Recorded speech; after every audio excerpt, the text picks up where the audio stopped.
It's been 6 weeks since Labour took government while pledging to end the small boats crisis, but tonight I can exclusively reveal that after another bumper load of small boat channel crossings today, more than 5,500 illegal migrants have now arrived in Britain since KSD's government swept to power on July the 4th. At least 9 small boats made the perilous journey across the channel today, containing 450 undocumented migrants from the continent and beyond. The grim total for the year so far is 19,000. Let's be clear, we've no idea who these people are, where they came from, or what their intentions are. While in Britain, Saks Dharma, our Prime Minister, promised to smash the gangs by setting up a border command unit. He scrapped the Rwanda plan. He's allowed 100,000 illegal migrants to apply for asylum, and his deputy Angela Rayner has warned Brits that every borough in the UK must take their quote fair share of illegal migrants in their communities. This is a national emergency. The safety of our nation is at risk, and failure to get a grip of this crisis is only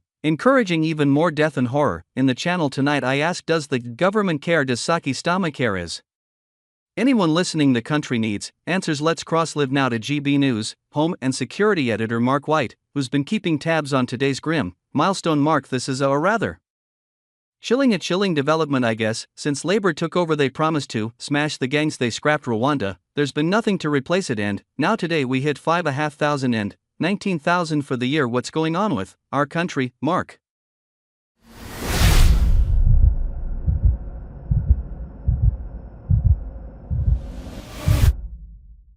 Yeah, sadly, it's not an unexpected development. If anything, actually there are probably a slightly fewer coming across than we would have expected now that we're in the height of summer, but there have been some days where it's been a bit windy in the channel, including this week. So I was over earlier in the week on the clifftop.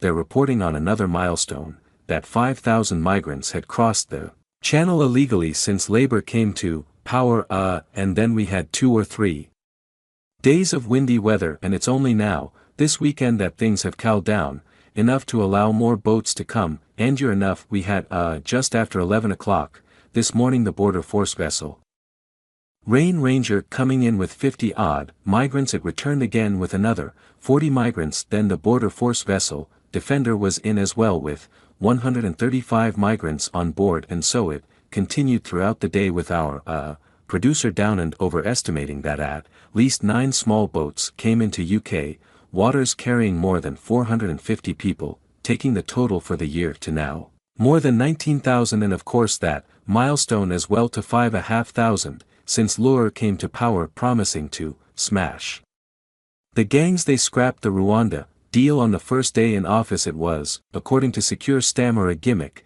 Instead, what he wants to do is go after the people smugglers, but that's going to take some time. They haven't even managed to appoint a new senior officer in charge of this new border security command, and that's over 6 weeks since Labour came to power. So they've got some way to go to achieve this goal of supposedly smashing the gangs. And while they don't do that, then all of the time when the weather improves, we'll get boat after boatload coming to the UK.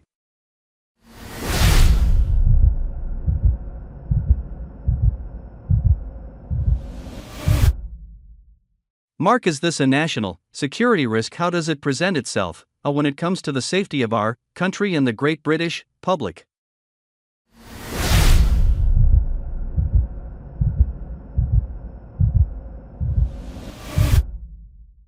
It's undoubtedly a national security risk. Security sources have told me in the past that they are very concerned that individuals with extremist links have undoubtedly crossed the English Channel. Some they know about, others that they don't know about, and of course add to that the process of throwing identity documents into the English Channel as they're told to do by the people smuggling gangs. It makes identifying those individuals that much more difficult, and then just add the security concerns around the general tension that it's bringing to the nation. Now though the government, those in authority, don't like to talk about this in the wake of the riots that we've seen, but there is a correlation.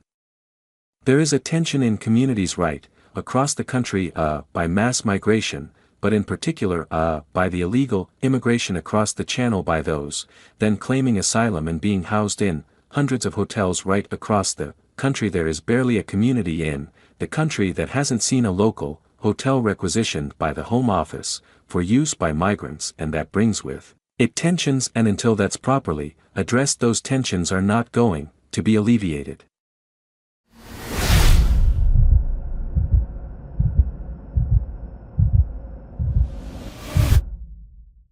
Yeah, of course, and Angela Ray, as I mentioned, saying that every borough in the UK will be taking their fair share of migrants, whether they like it or not. Just briefly, finally, Mark, I'm not sure if you know the answer to this question, but do you have any idea on the demographics or the profile of the 400 odd people who arrived today?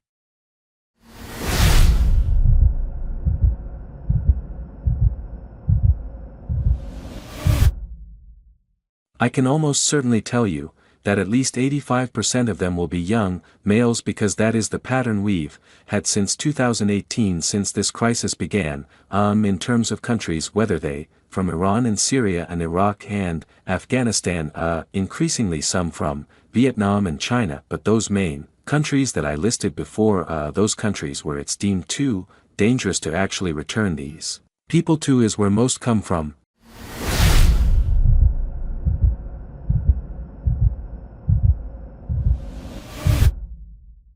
Thanks for watching this video.